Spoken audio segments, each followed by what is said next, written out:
बिस्मिल्लाहिर्रहमानिर्रहीम।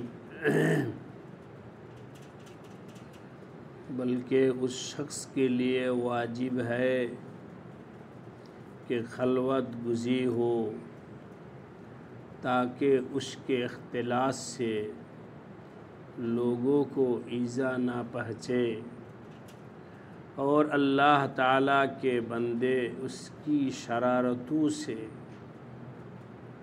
महफूज रहे। আলোচনা চলতেছিল যারা বিভিন্ন রুহানি রোগে আক্রান্ত তাদের জন্য উচিত হলো নির্জনে মুজাহাদা মেহনত করে নিজের রোগের চিকিৎসা করা। যখন কিছুটা সুস্থ হবে তখন সে সমাজের মানুষের মধ্যে থাকবে, আমল করবে, তার দ্বারা তার দেখা দেখি মানুষ মুস্তাফিদ উপকৃত হবে। আর যদি নিজের ভেতরে শারারত থাকে, নিজের দিল রুহ কলব ঠিক না হয়,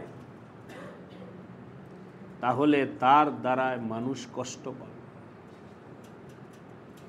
যেমন কারো অভ্যাস হলো গীবত করা, তো এই লোক যত মানুষের মধ্যে থাকবে তত গীবত করবে আর মানুষকে কষ্ট দিবে। কারো অভ্যাস হলো চগলখড়ি করা, একজনের কথা আরেকজনের কাছে লাগায়া দুইজনের মধ্যে ঝগড়া লাগায়া দেওয়া, এটার একটা অভ্যাস। ওনার কথা ওনাকে বললো, ওনার কথা ওনাকে। এই ধরনের অভ্যস্ত লোকের দ্বারা মানুষ কষ্টই পাবে, তার দ্বারা মানুষ ভালো কিছু পাবে না, পেরেশান হবে। এমনিভাবে যার ভিতরে হাসাদ এর রোগ আছে, হিংসা, খুব হিংসুক, কারো ভালো দেখতে পারে না,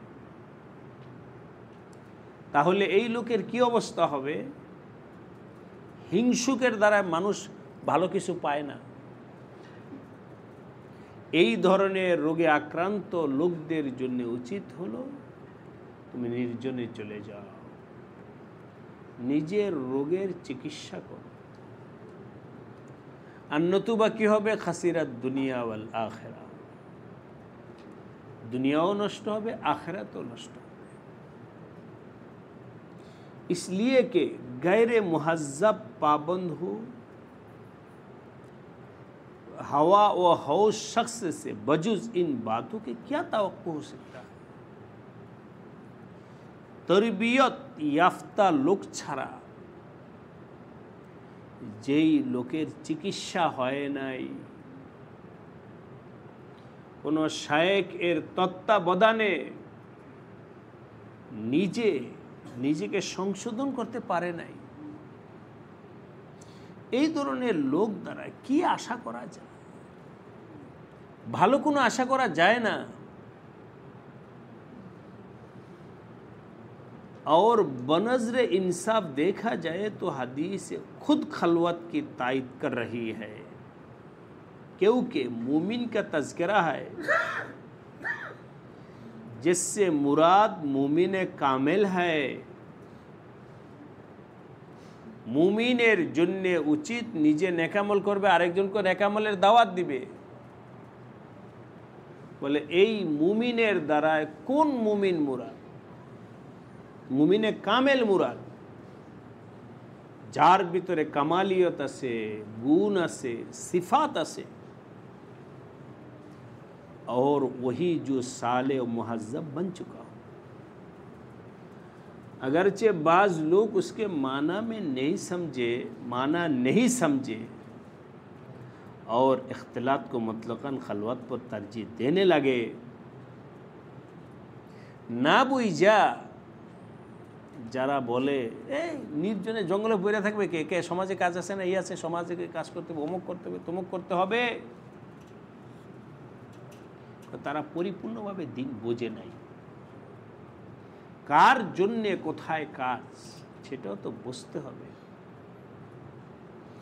हज़रत सल्लल्लाहु अलैहि वसल्लम का लफ्ज़ मूमिन के साथ ये क़ैद बढ़ाया ताकि मखलूक की ईज़ाओं पर सब्र करे।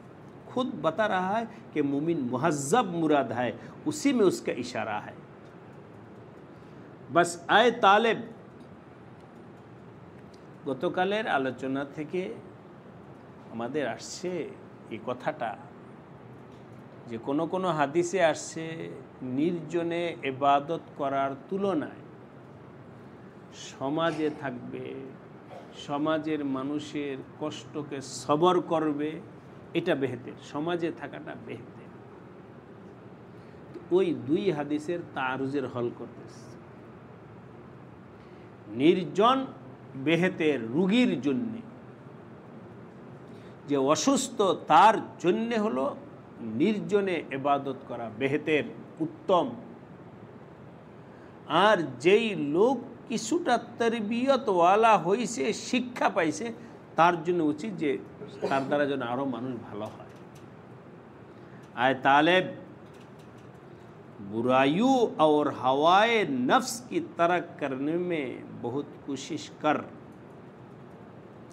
খারাপ এবং নিজের মনের খাহেশাতকে ছাড়ার জন্য তুমি চেষ্টা করো ताकि ज़ाहिरी व बातिनी जमइयत नसीब हो। चुनांचे सिर्री सिक्ती रहमतुल्लाह अलैह का कौल है कि कामिल वही शख्स है जिसके तक़वा की रोशनी को अवाम से मिलना जुलना कोई ज़रर ना पहुँचा सके। যে আমাদের দাওয়াত তাবলীগের মুরব্বীরা উদাহরণ হিসাবে বলেন, মাটি দিয়ে ইট বানাইছে, ইট পোড়ায় নাই, ওই আগুনের মধ্যে দিয়ে ইট পোড়ায় নাই, ইট বানায়া পানির মধ্যে ছাইরা দাও, গল যায়গা।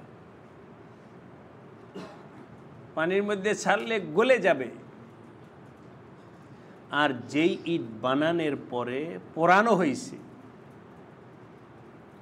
ওই ইট পানির মধ্যে চুবাইলে আরো বেশি শক্ত হবে।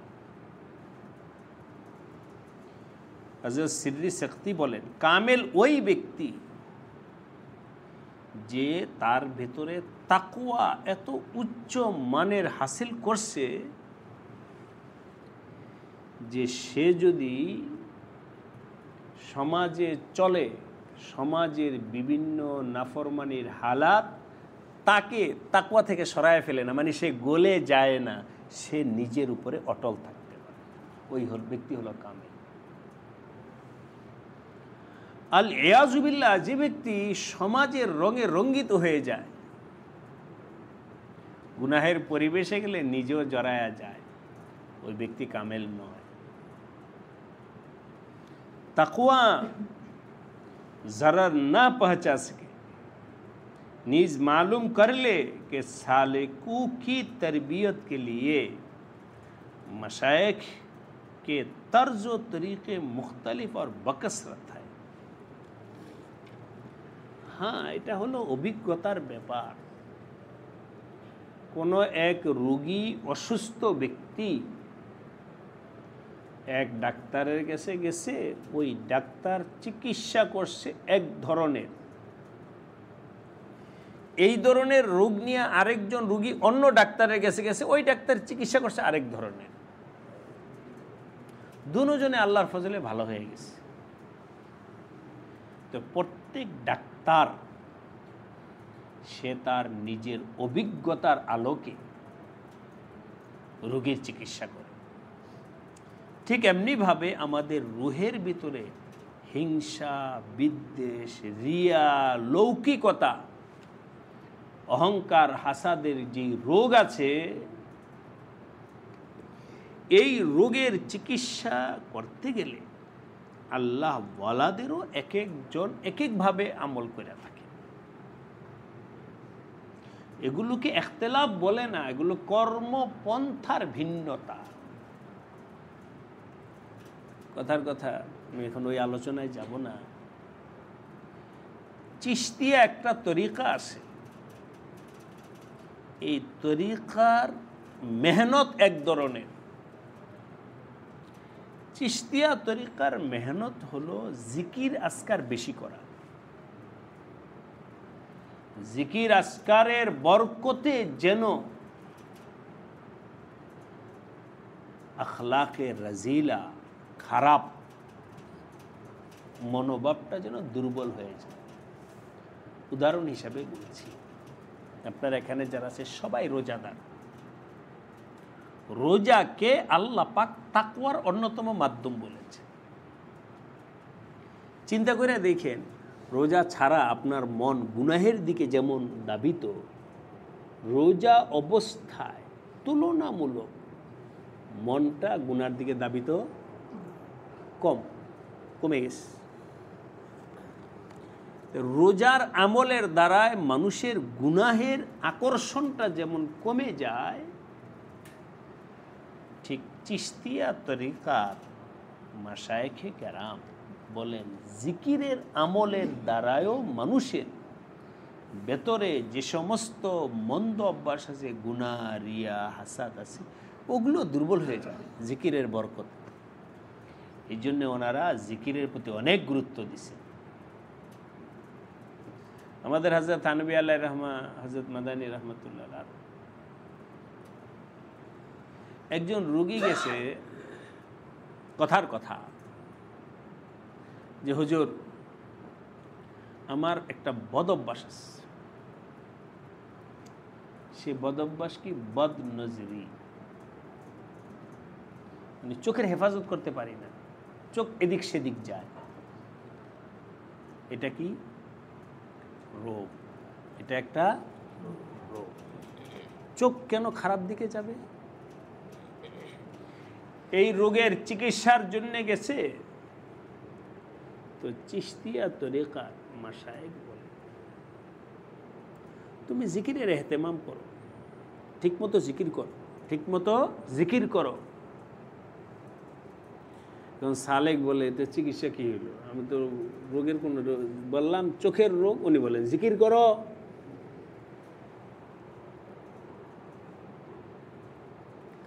কেন এই জিকির করতে বলল? যখন সালেক জিকির করে মানে কাকে ডাকে? আল্লাহকে ডাকতে ডাকতে যখন তার সামনে কলবের ভিতরে আল্লাহ পাকের নূরানিয়তের আকর্ষণ চলে আসে, তখন বলেন তার কি আল্লাহ পাকের নূর যখন তার সামনে আসবে, তখন আর বেগানা নারী এগুলোর দিকে কি তাকাবে? তো কোনো আকর্ষণই নেই, এদের দিকে কি দেখাবে? কথার কথায় ভেবে বলছি, কারো স্ত্রী যদি সুন্দরী থাকে তাহলে তো সে ওই কালো মেয়েদের দিকে তাকাবে না। আমার স্ত্রী তো সুন্দরী আছে, আমি আবার কেন এদের দিকে তাকাবো? তো আল্লাহ পাকের জিকিরের যখন নূর দিলের মধ্যে মাহসুস হয়, তখন সে ওই গায়েরে মাহরাম মহিলাদের দিকে তাকাবে। একটু দূরে গিয়ে, এটা হলো চিকিৎসা নিজের নজরের হেফাজতের জন্য। এটা হলো আমাদের চিশতিয়া তরিকার মাশায়েখ এইভাবে রোগীকে মেহনত করে। কিন্তু নকশবন্দিয়া তরিকার মাশায়েখদের তরতিব আবার ভিন্ন। যাই হোক, আমরা এটা বলতেছিলাম যে এগুলোকে ইখতিলাফ, মতানৈক্য, দুই দল, দুই গ্রুপ না, বরং এগুলো হলো মানুষকে তরবিয়ত, শিক্ষা দেওয়ার পদ্ধতিগত ফারাক। আলিয়াযু বিল্লাহ, কেউ যদি জিকির করে তারপরেও যদি তার নিজের নজরের গায়রে মাহরাম এর সাথে নজরকে সরাইতে না পারে, বুঝতে হবে এখনো জিকির তার নিজস্ব জায়গায় পৌঁছে নাই, আমল এখনো দুরুস্ত হয় নাই। আমল যখন দুরুস্ত হবে তখন অটোমেটিক ওইটার আকর্ষণ কমে যাবে।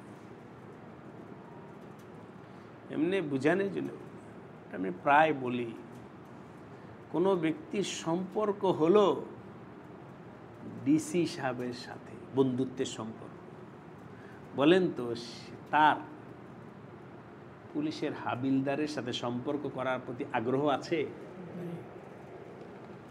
কত উপরের লোকের সাথে আমার সম্পর্ক, হাবিলদারের সাথে আমার কি দরকার? উপরের সাথে যখন সম্পর্ক তখন নিচের ওয়ালার সাথে সম্পর্কের আর আকর্ষণ থাকে না। আল্লাহ পাকের সাথে যখন তোমার সম্পর্ক মজবুত হবে, কি এই দুনিয়ার টাকা পয়সা আর হলো চেয়ারম্যান মেম্বার এমপি মন্ত্রী এগুলোর সাথে আমার পিছনে দরকার কি? অমুকে হুজুর কোটিপতি, তাতে আমার কি আসে যায়?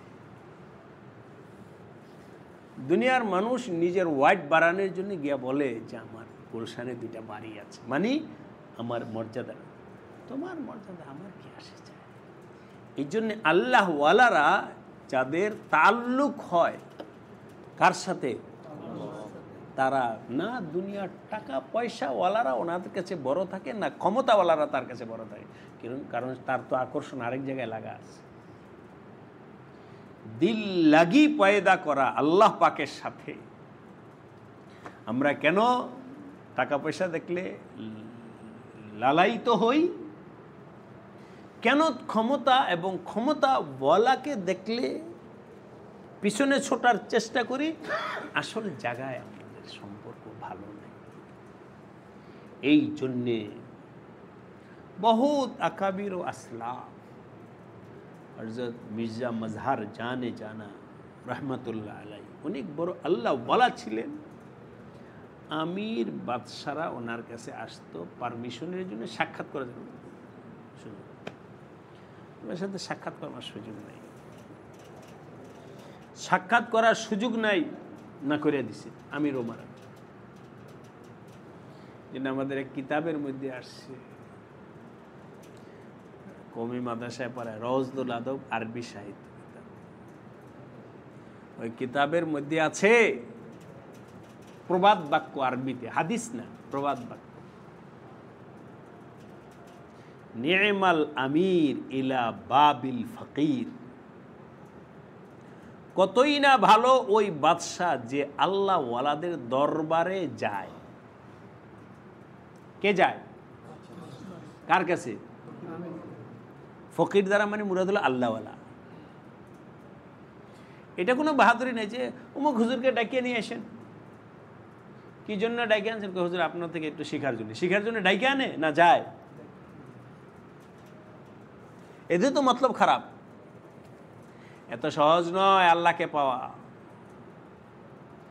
নেমাল আমির ইলা বাবিল ফকির, পয়সাওয়ালা ক্ষমতাওয়ালা আল্লাহওয়ালাদের কাছে গিয়ে বসে গেছে কেন? একটু সাক্ষাৎ করার জন্য। ওই বাচ্চা ভালো, সমজদারি আছে। আর বিসাল ফকির ইলা বাবিল আমির, কতই না মন্দ ওই আলেম অথবা ওই আল্লাহওয়ালা যে দুনিয়াদারের পিছনে গিয়া করে। তুমি কেন এনে লাইন ধরছো?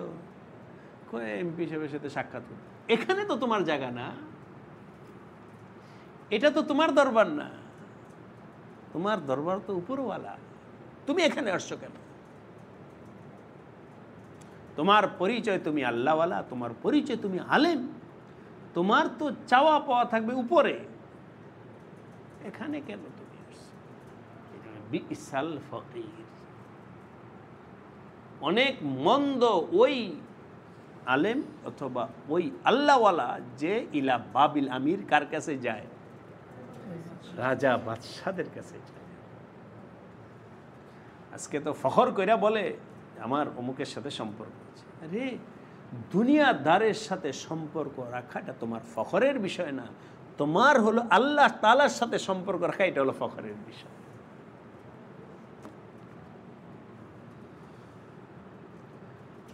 और साहबाए कराम रिदवानुल्लाह ताला अलैहिम अजमाइन के बाद সাহাবায়ে কেরামের কথা যদি আমরা ধরি, তাদের কাছে রোম সম্রাট কোনো লোভনীয় পদ ছিল না। সাহাবায়ে কেরামের কাছে পারস্য সম্রাট কোনো আকর্ষণীয় কিছু ছিল। ওদের আকর্ষণের পাত্র হলো আমার রসুল। ওনার থেকে বড় আবার কি আছে? আমার রাসূলের সাথে সম্পর্ক আছে, এর থেকে আর বড় কি আছে আমার? রাসূল কেন্দ্রিক চিন্তা, ফিকির, মোহাব্বত, আকর্ষণ সব ছিল কার কেন্দ্রিক? রাসূল কেন্দ্রিক, দুনিয়ার পয়সাওয়ালা কেন্দ্রিক নয়। একবার হঠাৎ দারুল উলুম দেওবন্দে মসজিদে রশিদে ছিলাম, আল্লাহ পাক তৌফিক দিছেন, খতম তারা 29 আমাদের বাংলাদেশে তো 27-এ খতম হয়ে যায়, 29-এ খতম করে। আর মক্কা শরীফ, মদিনা শরীফেও মোটামুটিভাবে যখন খতম হইতো আর কি, 29-এ খতম। যাই হোক, দারুল উলুম দেওবন্দে 29-এ খতম হয়। খতমের দিন মসজিদে রশিদে একেবারে চত্বর সব মানে ট্রাকে ভরে দেহাত থেকে, গাঁও থেকে, গ্রাম থেকে লোকজন আসতেছে খতমে। তো একজন নাম আমার মনে নাই, একজন এমপি মুসলিম, সেও আসছে খতমের দিন দেওবন্দে তারাবি পড়তে। তো যাই হোক, অমুক প্রদেশের এমপি আসছে। নামাজের পর যখন দোয়া শেষ, সবাই মুসাফা করার জন্য পারাপারি হজরতের সাথে, ফেদায়ে মিল্লাত হযরত আসাদ মাদানী রহমান, কিন্তু এমপির পিছনে লোক। কেন? এখানে তো মানুষ আসছে আল্লাহকে পাওয়ার জন্য। এখানে তো আমার এমপি আকর্ষণীয় জায়গা না, আকর্ষণীয় জায়গা তো হলো আল্লাহওয়ালা। তখন বললাম, এই যে দেখো মানুষ, এটা মুখলিস, কাকে পাওয়ার জন্য আসছে? আল্লাহকে পাওয়ার জন্য আসছে। এই জন্য ওরা আল্লাহওয়ালার পিছনে ছুটতেছে, দুনিয়ার টাকা পয়সাওয়ালার পিছনে। बहरहाल अक्सर मशाइख खलवत व अज़लत ही के वसीला से सुलूक तय कराते रहे। অধিকাংশ মাশায়েখ ওই খালওয়াতের তায়িদ করেছেন, খালওয়াতে যাও, খালওয়াতে যাও। হযরত শাইখুল ইসলাম মাদানী রহমতুল্লাহ আলাই কখনো কখনো সালেকদেরকে পাঠায় দিতেন লোহারি, আবার কখনো পাঠায় দিতেন জানজানা, যাও জানজানায় চলে যাও। জানজানা হলো হযরত নূর মোহাম্মদ জানজানবী রহমতুল্লাহ আলাইহির বাড়ি এবং হযরতের মাদফান এখন সেখানে। আমরা এত বছর পরে গেছি, এখনো সেটা একটা নির্জন বাগানের মধ্যে, মানুষ নাই, কিছু নাই, দিনের বেলায় ভয় লাগে, এমন নীরব জায়গা। যাও সেখানে গিয়া কইরা থাকো। অনেক লম্বা ঘটনা আছে, এটা এখন বললাম না। হযরত মাওলানা তাজাম্মুল আলী রহমতুল্লাহ আলাইহি, আমাদের কাজী সাহেব হুজুর রহমতুল্লাহ আলাইহি শাইখ ছিলেন, লাউরির হুজুর যাকে বলা হতো যশোরে। উনি যখন মাদানী রহমতুল্লাহ কাছে মুরিদ হয়েছেন, ওনার খেলাফত দেওয়ার আগে ওনাকে পাঠাইছিলেন ওই ঝানজানায় থাকার জন্য। এক চিল্লা 40 দিন সেখানে গিয়ে থাকবে, খাবা কি, পরবা কি, কোনো ব্যবস্থা নেই। এখন তো আমাদের বর্তমান জমানায় মানুষ আসবাবমুখী বেশি।